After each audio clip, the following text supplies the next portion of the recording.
Compartilhei no retiro no primeiro dia. E não foi, vai ter a oportunidade de ouvir um pouco essa palavra. E essa palavra, o tema do retiro foi servindo a própria geração. Veja, irmãos, servir a esta geração em que eu estou vivendo no momento. E a gente identificou alguns requisitos que eu preciso ter para estar apto para servir a essa geração.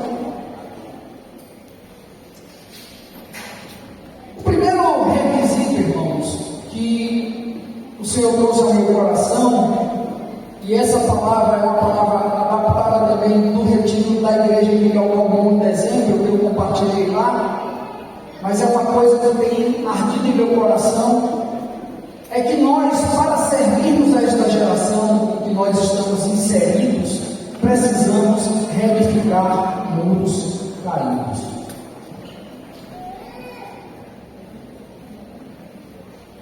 O profeta Neemias, em Neemias 1, 3 e 4, e eu volto a dizer, não se preocupem em ficar anotando coisas que eu estou falando, a não ser que Deus esteja falando para você uma coisa específica, porque essa palavra vai para vocês também, com todos os textos e referências.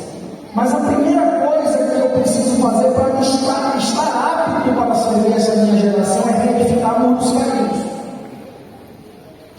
E Neemias 1, 3 e 4 disse: disseram-me os restantes que não foram levados para o exílio e se acham lá na província, estão em grande miséria e desprezo.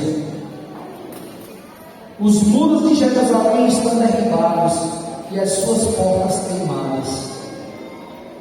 Tendo eu ouvido estas palavras, assentei e chorei e lamentei por alguns dias, e estive jejuando e orando perante o Deus dos céus. Logo depois, em Neemias 2:20, ele diz: então lhes respondi: o Deus dos céus é quem nos dará com êxito. Nós, seus servos, nos disporemos e reedificaremos. Vós, todavia, não tendes parte nem direito, nem memorial em Jerusalém. Neemias 2:20. Pensando nesses textos, irmãos, me veio uma pergunta que eu gostaria de trazer para vocês e que cada um fizesse particularmente. Como é que está a minha vida? Eu tenho lidado, como eu tenho lidado com a avalanche de coisas do mundo que estão livremente adentrando na igreja do Senhor? E aí vem a pergunta: como estão os meus muros? Como estão aqueles muros que me cercam e me protegem deste mundo? Porque quando a gente fala de muro, imagine um muro de 3 metros de altura cercando um ambiente, uma propriedade. Qual é a primeira coisa que vem na cabeça de vocês quando vocês estão dentro de um ambiente desse? A primeira coisa que vem na cabeça que é proteção. Eu estou dentro de um ambiente com um muro de 3 metros de altura, afastado do mundo, e eu me sinto ali protegido. O profeta Neemias, ele fez uma referência de como estavam os seus sentimentos com relação aos muros derribados de Jerusalém. Jerusalém estava com seus muros caídos, irmãos. E Neemias diz: assentei-me e chorei e lamentei por alguns dias. Pensa um pouquinho agora, como estão os teus muros? A sensação do teu coração é a mesma desse profeta quando viu os muros derribados de Jerusalém. Pensa aqui, agora, figuradamente, cada um de nós somos Jerusalém. E quando a gente vê que existem muros caídos em nossas vidas, como é que a gente lida com isso? A gente acha normal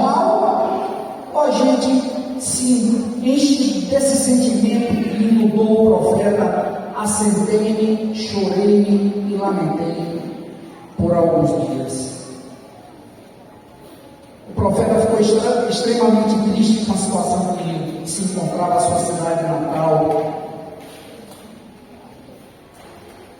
Nossa vida, irmãos, todas as áreas dela, seja pessoal, familiar, seja casamento, seja profissional, cada uma área dessas são muros que juntos cercam a nossa vida.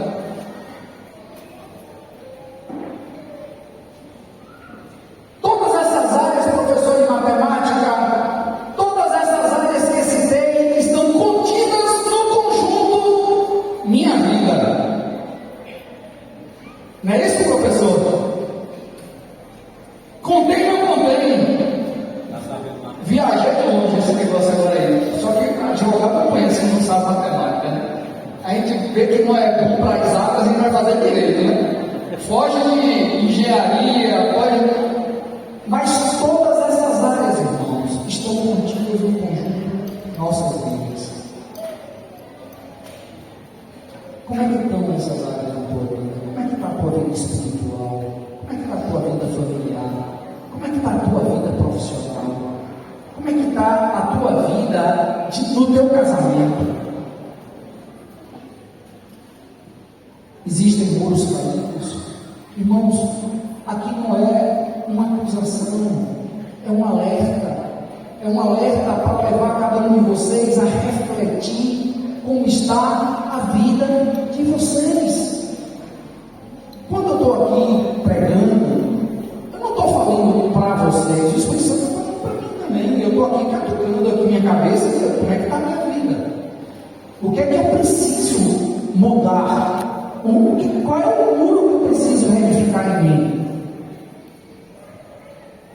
Mas uma outra coisa me chama a atenção com relação a Neemias. O profeta se assentou e chorou por alguns dias, mas em seguida a palavra fala que ele esteve jejuando e orando perante o Deus dos céus. Irmão, minha irmã, você identifica muros caídos na tua vida? Sim, a tua postura, a tua posição deve ser a mesma de Neemias, de lamento, de choro, de humilhação, de quebrantamento, mas também deve ser de buscar a quem pode te ajudar a restaurar esses muros. Ele disse: o Deus dos céus é quem nos dará bom êxito. Com que força, irmãos, você vai reedificar os muros caídos em tua vida? Você identifica os muros caídos. Eu tenho muros caídos, então eu identifiquei. Mas eu vou reedificar esses muros na força do meu braço? Ou vou buscar aquele que pode me fortalecer para reedificá-los? O Deus dos céus é quem nos dará bom êxito. Primeira coisa, eu preciso ter convicção para me tornar apto para servir a essa geração, é identificar muros caídos e reedificá-los. Segunda coisa, ter uma disposição mental aprovada. Paulo fala de homens que tinham uma disposição mental reprovável, que eram homens que viviam segundo a sua própria carne, movido pelos desejos carnais do seu coração. Mas aqui, para eu poder servir a esta geração em que eu vivo, em que eu estou servindo, eu preciso ter uma disposição mental aprovada. Vocês veem que quando aqueles homens identificam os muros caídos, ele diz: nós, seus servos, nos disporemos e reedificaremos. Aqueles homens, eles não só perceberam os muros caídos de Jerusalém, mas eles foram proativos. Eles foram a Deus, eles buscaram a Deus e depois disseram: nós, teus servos, Senhor, reedificaremos. Nós nos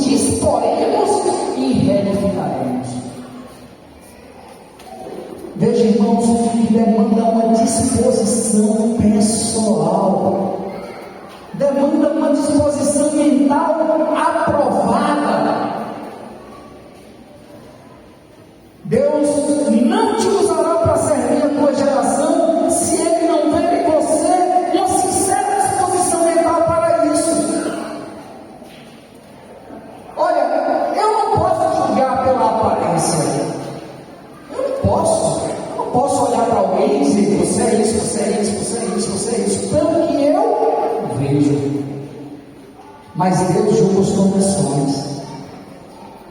Deus entra no mais profundo do nosso ser e sabe qual é a nossa disposição mental.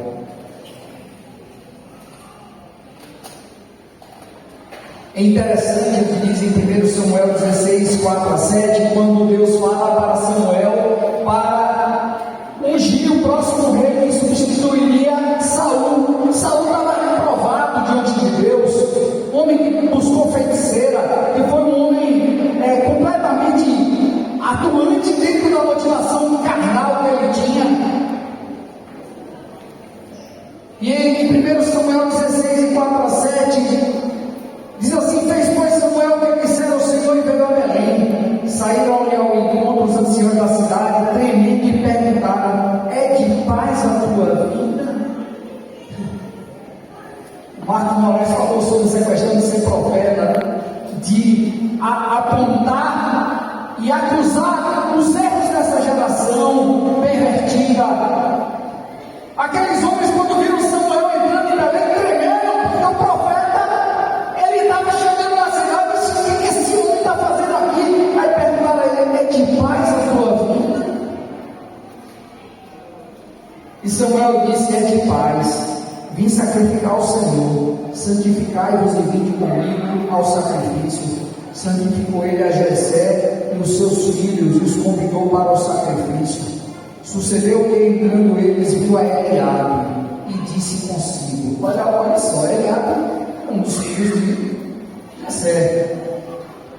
E disse que viram Eliabe entrando dentro da casa onde Samuel estava e pensou consigo mesmo: é este, né? Ele diz assim: viu a Eliabe e disse assim: certamente está perante o Senhor o seu ungido. Porém o Senhor chegou lá no ouvido de Samuel e catucou lá e disse assim: olha, não atentes para a sua aparência. Isso quer ficar em pé. Fica em pé. Eu acho que ele era assim, bonitão, fortão, entendeu? Aí o povo viu lá, entrou Eliabe lá, e Eliabe, rapaz, bonitão, né? Aí disse: aqui é o ungido de Deus. Não é isso não. Porém o Senhor disse a Samuel: não atentes para a sua aparência, nem para a sua altura, porque o rejeitei. Não é o seu caso, viu, brother? Viu, Bisque? Não é o seu caso. Deus não te rejeitou, você é meu amigo. Porque o Senhor não vê como vê o homem. O homem, ele vê o exterior. Porém, o Senhor, ele vê o coração, irmãos. Olha que lindo! O nosso Deus não seguia pela aparência, mas ele seguia pelo que está dentro de nós. Ele conhece o nosso sentimento, conhece o nosso coração. Por isso que a palavra diz: não julgueis para que não sejais julgados. Porque com a mesma medida que julgados, serás vós julgados também.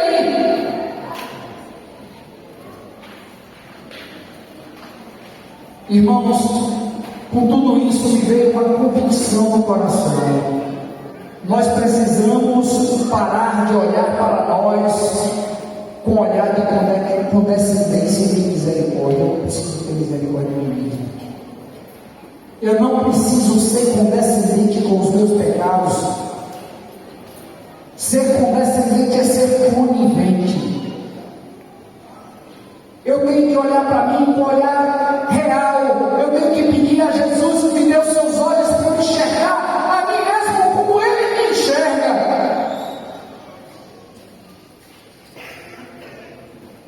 Os muros, irmãos, além de proteção, eles também significam separação. Observe que os muros também servem para delimitar, para separar quem está dentro de quem está fora. E eu digo para vocês: não existe a opção de estar em cima do muro. Quem está em cima do muro já escolheu o lado. Não existe espaço no reino de Deus para alguém que parece, mas não é.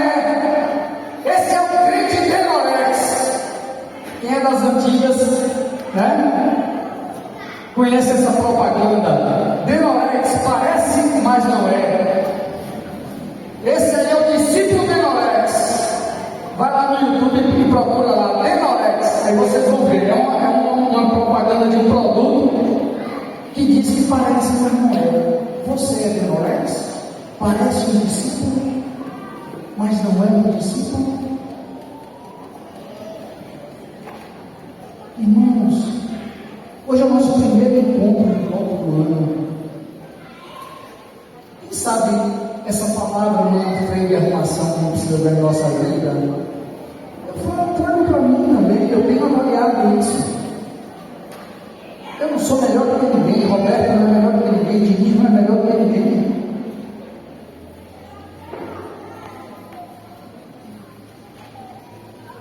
De quem é o muro? De quem é o muro? O muro é do diabo. Quem está em cima do muro já escolheu o lado. Eu tenho que estar dentro. Ou eu estou dentro, ou eu estou fora. Não existe em cima do muro. Porque não é quente nem frio. O que vai acontecer? Vomitar-te da minha boca. Não existe alternativa. Ou você está dentro, ou você está fora. Obrigado. Isso aqui é um diálogo, viu? Misericórdia de Jesus.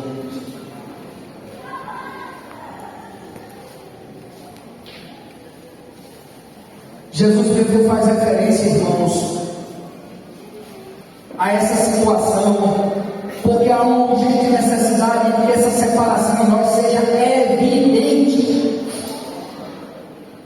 Em João 17, 14 e 16, Jesus disse: eu lhes tenho dado a tua palavra. E ele aqui estava orando pelos discípulos. A oração intercessória de Jesus, ele disse: eu lhes tenho dado a tua palavra, e o mundo os odiou, porque eles não são do mundo, como também eu não sou. Não peço que os tire do mundo, e sim que os guarde do mal. Eles não são do mundo, como também eu não sou. Jesus repetiu isso 2 vezes. Eles não são do mundo, como também eu não sou.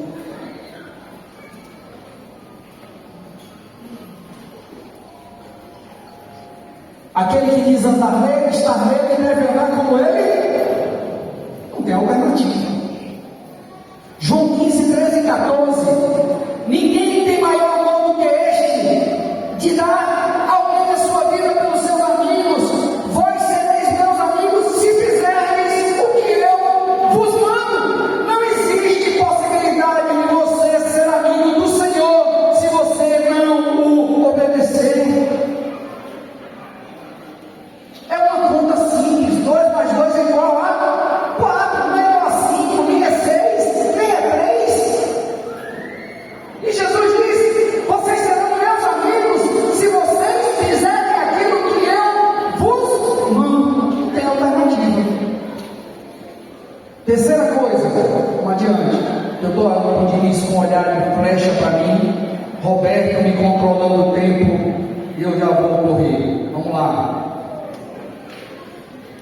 Terceira coisa que eu preciso fazer para estar apto para servir a minha própria geração. Primeiro, aqui uma coisa aqui. Primeiro é o que? Reconstruir os muros. Segundo, ter uma disposição mental aprovada. Terceira coisa que eu preciso fazer: não me conformar com este mundo. O apóstolo Paulo, em minha modesta opinião, é uma opinião, é o homem que mais se assemelhou a Cristo em toda a vida. Eu não consigo olhar para nenhum personagem que se assemelhe mais a Jesus do que Paulo. Não consigo. E Paulo, em Romanos 12, 1 e 2, ele traz uma palavra e ele diz: rogo-vos, pois, irmãos, pelas misericórdias de Deus, que apresenteis os vossos corpos por sacrifício vivo, santo e agradável a Deus, que é o vosso culto racional. E não vos conformeis com este século, mas transformai-vos pela renovação da vossa mente, para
aquele escravo ele era obrigado a furar sua orelha e botar uma argola, e todo escravo que se via com uma argola na orelha era escravo, e era escravo por opção, por escolha, por decisão própria. Como é você de Jesus?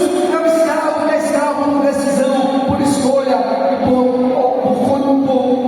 uma livre decisão, iniciativa sua própria, decisão própria. Como é você? Que discípulo é você?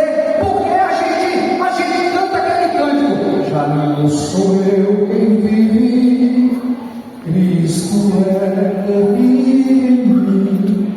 Não sou mais eu quem decide o caminho a seguir. Por estou morto com Jesus, Ele agora me conduz. Não sou mais eu quem vive, Cristo é quem vive em mim. Você é assim, irmão. Você é aquele que é escravo do Senhor por decisão pessoal própria. Eu queria dizer para você que Paulo fala sobre isso em Gálatas. Ele diz: já estou crucificado com Cristo, já não mais vivo eu, mas Cristo vive em mim. E a vida que agora vivo na carne, vivo na fé no Filho de Deus, o qual me amou e assim mesmo se entregou por mim. Irmãos, nosso lugar é na cruz. Toda vez que eu saio da cruz, eu boto Jesus lá embora. Ele só tem condição de viver a vida dele em mim se eu estiver na cruz.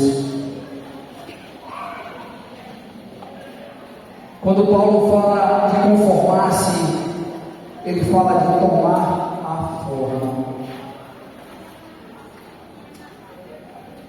Nós temos vivido uma época que impera um sistema iníquo e pecaminoso que sobrepõe a tudo e a todos.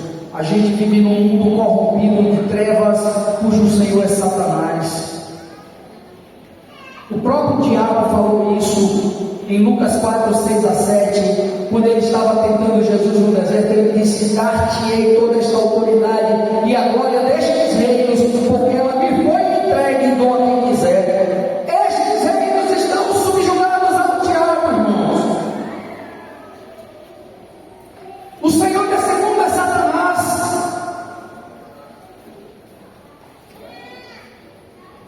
Este mundo está impregnado dos valores do diabo.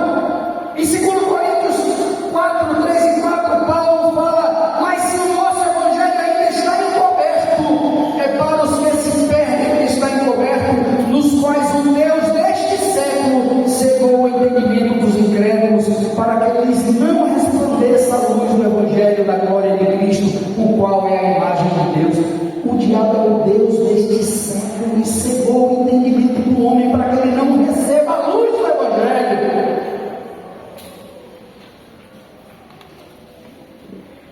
Romanos 1, de 28 a 32, Paulo faz uma listinha e ele diz: e por haverem desprezado o conhecimento de Deus, o próprio Deus os entregou a uma disposição mental reprovável para praticarem coisas inconvenientes, cheios de toda injustiça, malícia, avareza, maldade, possuídos de inveja, homicídio, contenda, dolo, malignidade, sendo fofoqueiros, difamadores, caluniadores, aborrecidos de Deus, insolentes, soberbos, presunçosos, inventores de males, desobedientes aos pais. Atenção, adolescentes, jovens, desobedientes aos pais, insensatos, pérfidos, sem afeição natural e sem misericórdia.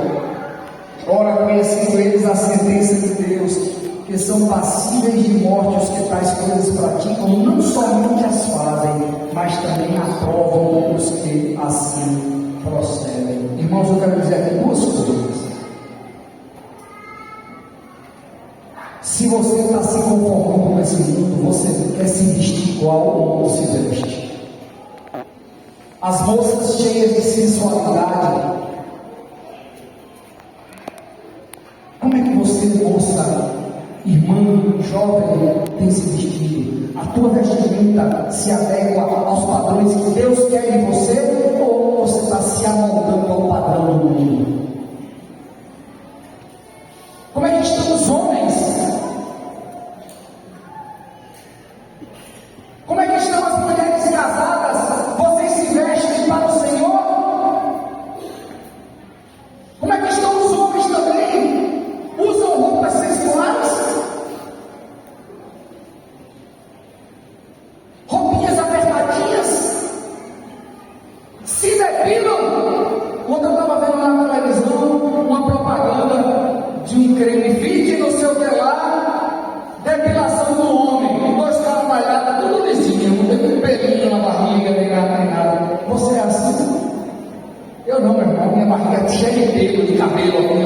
sovaco cabeludo, aí fica esses marmanjos com um sovaquinho liso, igual o sovaco de mulher. Para quem você se veste, para quem você se apresenta, é para Deus ou para o mundo? Quais são os valores que você tem dado importância na sua vida? É triste, irmãos. A gente vê que a igreja está inundada no mundo por causa de um monte de gente que está com tudo derribado e o mundo entra por esses muros caídos. Você é responsável por tudo que acontece no corpo de Cristo. Se entra mundo na igreja, você é responsável. Então reedifique seus muros. Irmãos, eu estou falando isso como um coletivo. Todos nós temos responsabilidade, mas seguindo a verdade em amor, cresçamos em tudo naquele que é o cabeça, Cristo, de quem todo o corpo bem ajustado e ligado pelo auxílio de todas as juntas, segundo a justa cooperação de cada parte, efetua o seu próprio aumento para a edificação de si mesmo em amor. Pense assim: eu sou responsável pela igreja. Aleluia.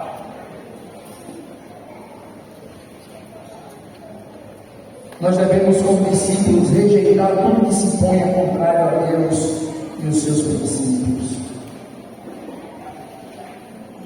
Ao mesmo tempo que Paulo recomenda veementemente que não nos conformemos a este século, ele nos anima e nos exorta e nos direciona a que nós transformemos a nossa mente, renovação da nossa mente. Nós devemos transformar-nos pela renovação do nosso entendimento.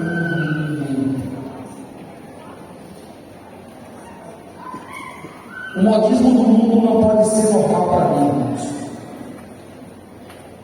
E eu posso muito bem ser uma parte do mundo que está derribado e por meu intermédio o mundo está entrando na igreja. Vocês já ouviram uma expressãozinha assim: não tem nada a ver? Ah, não tem nada a ver, é caretice desse pastor aí. Ou então, você não está entendendo, você não está entendendo nada. Já ouviram? Já ouviram a expressão assim: essa é a minha fé, meu velho. Fica aí com a sua, eu fico com a minha. E eu quero dizer para você que não existe na igreja espaço para a minha fé. Existe sim uma fé comum.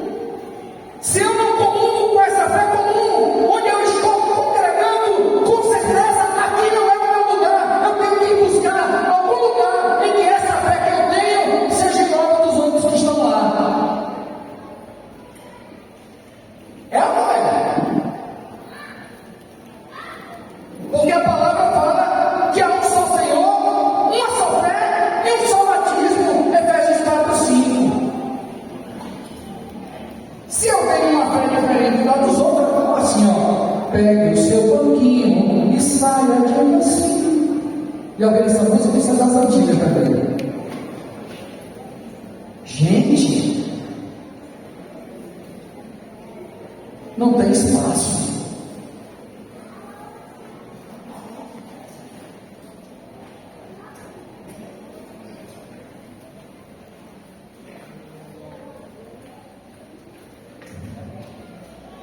Paulo ainda fala, Filipenses 1:27-30, viver acima de tudo por modo digno do Evangelho de Cristo, para que, por indo vermos ou estando ausente, ouça no tocante a vós outros que estáis firmes em um só Espírito, como uma só alma, lutando juntos pela fé do Evangelho, e que em nada estáis intimidados pelos adversários, pois o que é para eles provavelmente de perdição é para vós outros de salvação, e isto da parte de Deus, porque vos foi concedida a graça de padecerdes por Cristo, e não somente crerdes nele, pois tendes o mesmo combate que viste em mim, e ainda agora ouvis que é o meu.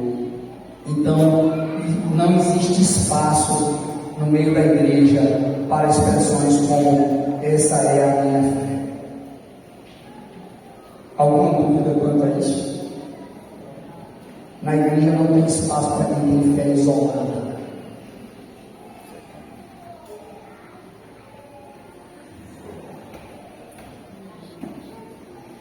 Só para fechar esse ponto aqui, circulou no grupo do presbitério um vídeo. Vocês podem acessar o YouTube e baixar ou ver. Eu não uso o próprio. É um testemunho de uma senhora, uma jovem, fazendo uma palestra e falando sobre vestimentas e artimanhas de Satanás, ações do diabo para tornar comum a desconstrução do que é ser homem, do que é ser mulher, da sensualidade e toda uma estratégia utilizada ao longo da história para que pudesse desconstruir a mente das crianças também, inclusive essa questão das definições. Homem veste como homem, mulher veste como mulher, e eles estão fazendo agora a moda unissex. Estão fazendo há muito tempo entrou essa moda unissex, e agora não é nem unissex mais. É uma moda que ninguém identifica se é homem ou se é mulher. Vale a pena ouvir, tá? Eu podia até botar para vocês ouvirem aqui, mas é melhor cada um ouça em casa. Romanos 1,32. Ora, conhecendo eles a sentença de Deus, de que são passíveis de morte os que tais coisas praticam, não somente as fazem, mas também aprovam os que assim procedem. Quando é que eu aprovo alguém que vive no pecado? Quando eu vejo, faço de conta, faço cara de paisagem, faço de conta que não estou vendo, e não vou ao meu irmão dizer, meu irmão, mas eu sou ávido a ver e depois eu saio falando. Você viu? Você viu? Você viu? Você viu? Como é que eu devo proceder? Se o meu irmão falha, vai incluir ele só. Se ele não se convencer e continuar, vai com o outro. Se não for se convencer, chama os anciãos da igreja. E se não convencer, a gente vai dizer assim, ó, velho, porta da rua, você vem da casa. Vai te embora, porque você quer viver em pecado aqui, não espaço para você não. Igreja, irmãos, é coisa muito séria. A pessoa que quer viver no meio da igreja, vivendo em pecado, não tem entendimento que é corpo de Cristo. Não tem. A igreja é um lugar de amor, de acolhimento, de ajuda, de socorro, de sustento, de tudo. Mas se alguém não tem consciência de que, eu quero viver assim, eu digo, velho, tem muito lugar onde você pode viver assim. Procure um. Aqui o negócio não é desse jeito. Aqui não tem espaço para discípulo denorex. Ou para discípulo detetive. Sabe o que é discípulo detetive? É aquele que diz que é, mas ninguém sabe. Esse é o discípulo detetive. Aí os outros dizem, mas ninguém sabe. Eu digo sempre, tem uma frase no colégio da Polícia Militar dos DDZ, que diz assim, a palavra convence, o exemplo arrasta. Porque toda palavra que não vem precedida de prática, ela cai no vazio. Mateus 11, 29, 28 e 29, diz assim, mas a multidão se maravilhava pelo ensino de Jesus, porque ensinava como quem tinha autoridade e não como os escribas e fariseus. Os escribas e fariseus, doutores da lei, conheciam de cabo a rabo, de trás para frente, as escrituras, mas a vida deles não condizia com o ensino deles. Jesus impactou a multidão porque a vida dele vinha primeiro, ele praticava e depois ensinava, e as pessoas viam. Mestre, aonde ensinas? Vinde e vede. Os discípulos discípulos de João procuraram Jesus.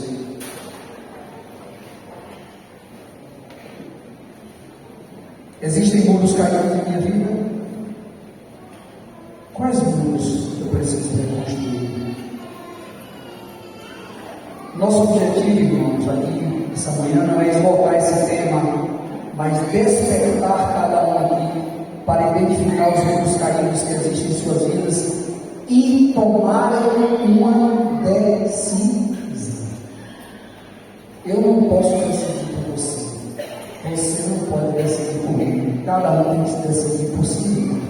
Porque no final das contas, cada um dará conta de si mesmo a Deus. Amém? E o último, eu vou terminar. Buscando me santificar. Irmãos, a gente está falando aqui como eu posso me tornar apto a servir a minha própria geração. Essa listinha aqui de 4 itens não é exaustiva, evidentemente é exemplificativa. Eu acho que a cada dia que a gente busca fazer a vontade de Deus, Deus vai acrescentando novos desafios à nossa vida. Mas esses aqui são básicos, são elementares. E a última coisa que eu pontuei aqui para me tornar apto para servir a minha própria geração, e aqui eu quero reforçar uma coisa: não é servir só os de fora, é servir os de dentro. Fica complicado, irmãos que não vivem uma vida de santidade, querer chegar numa igreja na casa para pegar e dar testemunho, né? Não dá. Não dá para engolir. O cara vivendo em pecado, vivendo uma vida dissoluta, quer chegar no encontro da igreja na casa, quer orar, quer ler a Bíblia, quer edificar. Edificar com quê? Para poder fazer isso, eu preciso estar apto, preciso dar testemunho. E meu negócio? Você sabe qual é o lugar, o único lugar que você é quem você é? Hein? Como? Mais alto? Em casa. Em casa eu tiro a fantasia, eu tiro a máscara. Porque eu posso ter uma máscara e vir para o encontro, a máscara e vir para o encontro. Aí eu chego em casa, tenho uma situação, a máscara cai e eu vou para a carne. Ou eu tenho uma máscara para estar no meio dos irmãos. Chego em casa, a máscara cai.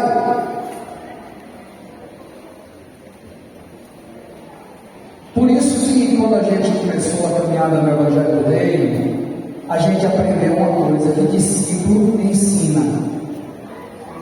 Em todo tempo, em todo lugar, com o exemplo e com a palavra. Quando é que eu tenho que ensinar? Todo tempo. Simples. Para onde eu for, eu tenho que ensinar. Em que lugar eu tenho que ensinar? Aonde eu estiver. Como é que eu tenho que ensinar para mim e para minha vida? Minha vida tem que ser coerente. Eu tenho que ser prático. Eu tenho que praticar a palavra de Deus. E o que é que eu tenho que ensinar? A palavra de Deus. 1 Pedro 13 a 21. Eu vou pegar alguns textozinhos aqui. Pedro começa dizendo: cingindo o vosso entendimento, sede sóbrios. Pedro fala aqui de uma atitude, de uma postura, sobriedade, cingindo o vosso entendimento. Aí ele diz assim no 14: com filhos da obediência, não vos amoldeis a paixões que tinhas anteriormente na vossa ignorância. E depois ele diz: pelo contrário, segundo é santo aquele que vos chamou, tornai-vos também santos, vós em todo o vosso procedimento, porque está escrito: sede santos, porque eu sou santo. Por que eu tenho que ser santo? Por quê? Porque eu sou santo. Eu não tenho que ser santo da Roberto, de mim, de Maninha, de ninguém, não. Tem pessoas que vivem a santidade e vivem o padrão de Deus se o outro viver. Se o outro viver, meu filho, mas você precisa cantar no nosso, eu vou com a voadora, bota na caixa do espelho, derruba logo. É assim?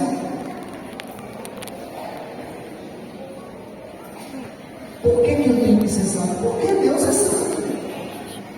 Não tem outra justificativa, não. Por que eu tenho que servir? Porque o Senhor disse: ora, sendo eu Senhor e mestre, quando eu não vos olho aos pés, também vós devem lavar os pés uns dos outros.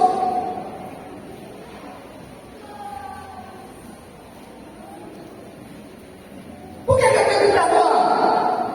Porque Ele perdoou primeiro. Assim como eu vos perdoei, assim também perdoai vós.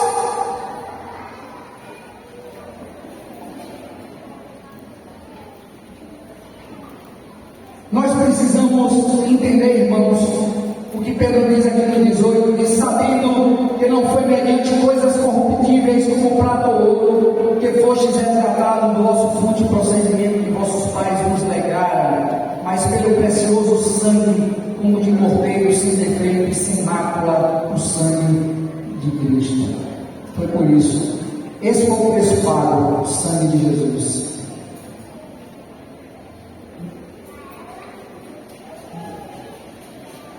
A santidade, irmãos, é um dos atributos de Deus, e movido por Ele mesmo, o homem, quando foi criado para santidade.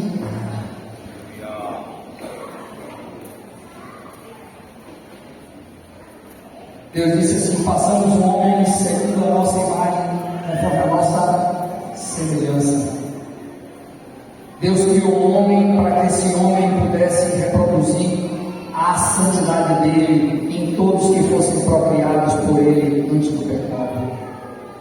O homem caiu, mas Deus segue com o desejo de ver esse homem santo. Amém? Deus segue com o desejo de te ver santo, de viver santo. Esse é o desejo dele. Por isso, o próprio Deus se fez homem e habitou entre nós, cheio de graça e de verdade, e vimos a sua glória como o unigênito do Pai.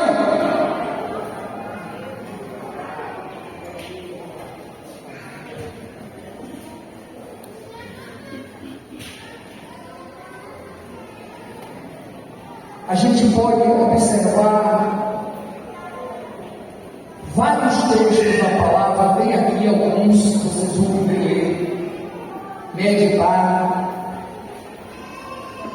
falando sobre a santificação, sobre a santidade, mas eu quero ler um aqui agora, em Hebreus 12, 14 e 17, quando o escritor de Hebreus diz: segui a paz com todos e a santificação. Aqui ele diz: seguir a paz com todos ou a santificação. É somatória. Paz com todos e a santificação. E ele diz: sem a qual ninguém verá o Senhor. Atendendo diligente, porque ninguém seja faltoso, separando-se da graça de Deus, nem haja alguma raiz de amargura que brotando vos perturbe, e por meio dela muitos sejam contaminados. Nem haja algum impuro ou profano, como foi Esaú, o qual por um repasto vendeu seu direito de primogenitura. Pois sabeis também que posteriormente, querendo herdar a bênção, foi rejeitado, pois não achou lugar de arrependimento, embora com lágrimas o tivesse buscado. Observe, irmãos, que a santificação é condição para vermos a Deus. Não é opcional, e cabe a cada um individualmente a responsabilidade de buscá-la. É uma responsabilidade que é sua e ninguém pode fazer por você. Jair não pode ser santo por Vanusa, nem Vanusa pode ser santo por Jair.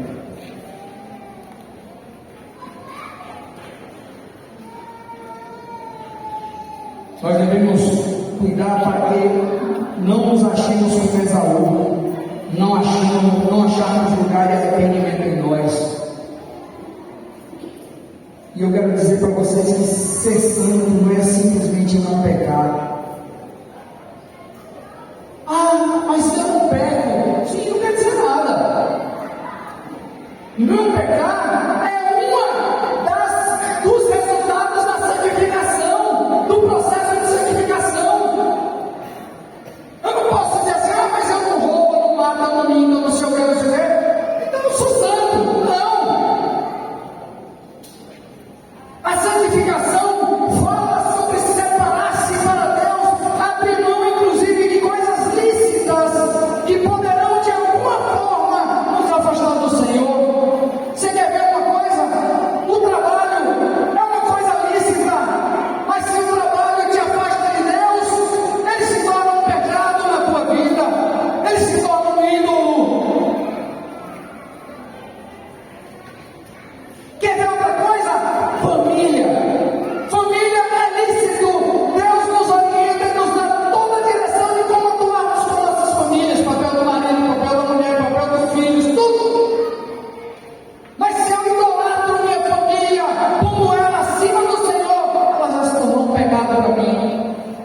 Já me afasta do padrão de santidade que Deus espera ver em mim. Porque Deus espera que eu sirva a Ele com toda a fidelidade, inclusive com a minha família.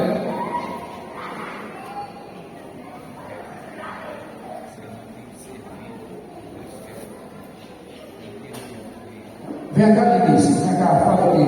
Denise quer dar um adendo aqui, né, meu velho? Pior que eu sou mais velho que ele. Não parece, mas sou.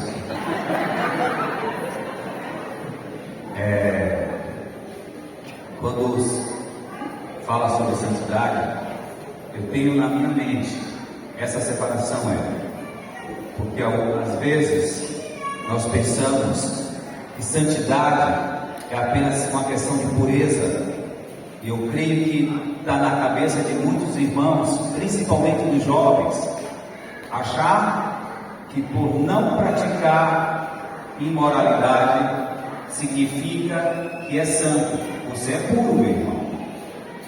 Mas a santificação vai além disso. A pureza faz parte da santificação, mas santificar-se é separar-se para Deus. É algo que é útil para Deus. Então, se nós não temos sido profetas, você não tem se santificado para Deus. Se você ainda impõe a tua vontade, não, isso aqui Deus pode entrar. Nessa área da minha vida Deus pode entrar. Nessa área da minha vida Deus não pode entrar. Significa que você não tem se santificado. Porque santificação é amplo isso. Não é apenas uma visão do que é puro, do que é impuro. É você se separar para Deus. Quando você quer impor os seus pensamentos, o que você acha, o que você pensa, é por isso que Jesus, quando diz lá, se alguém quer vir após mim, a si mesmo que se negue, tome a sua cruz e siga-lhe. Quem quiser, pois, salvar a sua vida, perderá. E quem perder a sua vida por causa de mim, do Evangelho, salvá-la. Então não é apenas uma questão de uma área da família, são todas as áreas. Por isso que ele falou na questão de família. Eu preciso guardar minha família, sim. Preciso edificar minha família, sim. Mas eu não tenho como idolatrar a minha família. Teu filho pequeno, quando é que você idolatra? Quando você sabe qual é a instrução de Deus para ele, e você não faz, porque teus sentimentos não permitem. então nós não podemos idolatrar a nossa família. É melhor ser dois do que um.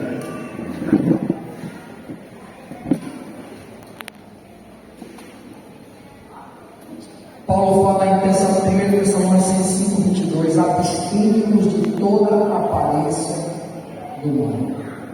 Em outra tradução diz, fugir de toda a aparência do mundo. Irmãos, a palavra não fala, fugir do pecado. Ele manda fugir do pecado, vai chegar a Deus, resistir ao diabo e ele fugirá de nós. A palavra não fala fugir do pecado, mas ela diz assim, fugir de toda a aparência do mundo. Ah, mas eu não estou fazendo nada demais. Mas se você está na aparência, meu irmão, você já está pisando na bola. A gente tem um ditado aí no mundo que diz assim, não basta ser, tem que parecer. Não basta ser santo, tem que parecer santo também. Não basta dizer, eu não faço nada, mas eu estou fazendo um monte de coisas que está me pondo na aparência do mal. Não é verdade?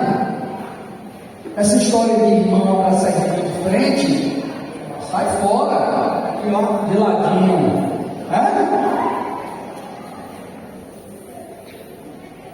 Aí tem uns camaradas que querem abraçar a irmã assim de frente, aparência do mal.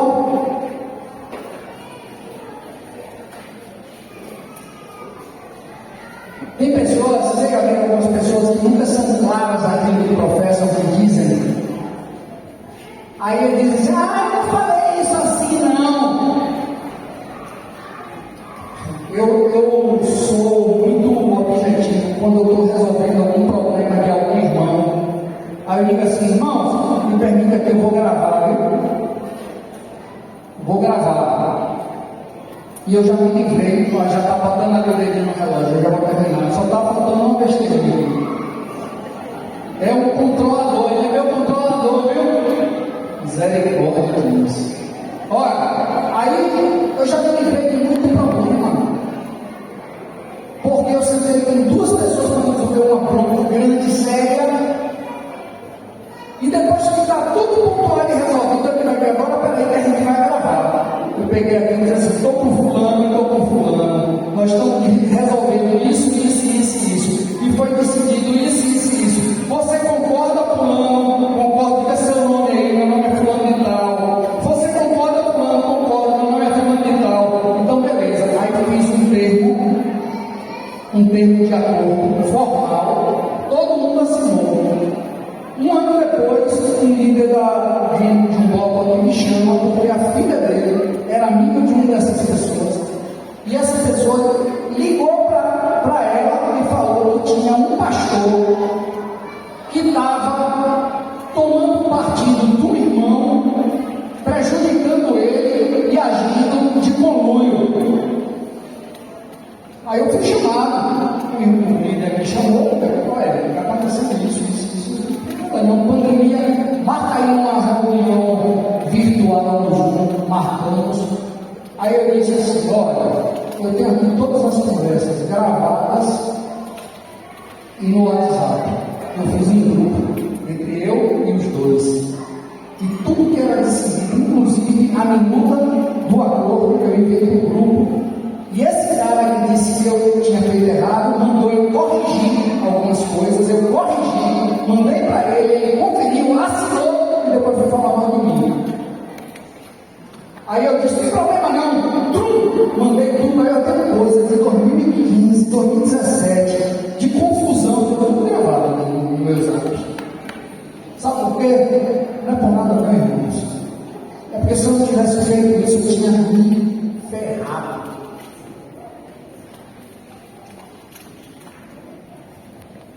Fugir de toda a aparência do.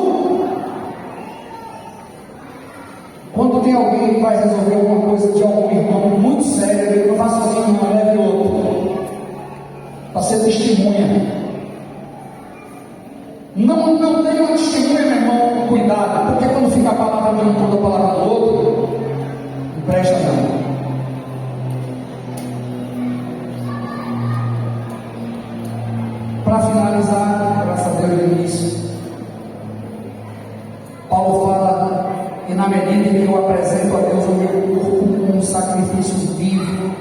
santo e agradável a Ele, na medida em que Ele não me conforma com este mundo e que me transforma pela renovação do meu entendimento, eu posso então, como consequência, experimentar qual seja a boa, perfeita e agradável vontade de Deus. Esses, meus amados irmãos, queridos, que estão morrendo de saudade, são requisitos básicos iniciais para me qualificar a servir a minha geração. Deus, Ele necessita de homens e mulheres que se destaquem por sua vida diferente, que se destaquem por sua vida de testemunhas vivas de Cristo.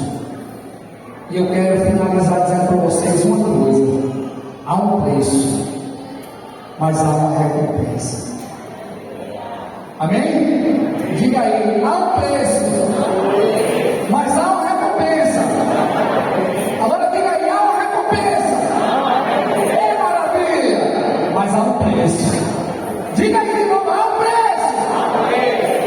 A gente tem que falar um preço com a mesma ênfase que a gente diz: há uma recompensa. Ele temor e tremor e nos deu ouvidos para ouvir o que o Espírito Santo diz a sua igreja. Amém? Deus nos abençoe, irmãos. Robertinho.